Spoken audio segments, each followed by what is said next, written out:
Hello guys, good morning. তোমরা আশা করি সবাই ভালো আছো। তো welcome back to my channel Sanumoni. সকালে বেঁচে যাওয়া ভাত দিয়ে বানাচ্ছি জলখাবার। সকালে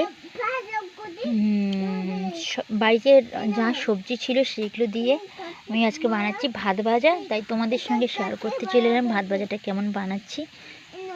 তো আমি এই গাজর আর আলু ভাজতে দিয়ে দিয়েছি কড়াইয়ের মধ্যে। ডিমটা ভেজে নিচ্ছি, দেখো ডিমগুলো ভেজে নিচ্ছি।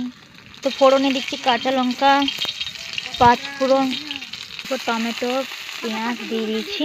ভাতটা তুলে দিলাম, গাজর আর ডিম আর আলুটা দিয়ে দিলাম, ম্যাগি মশলাটা ছড়িয়ে দিলাম।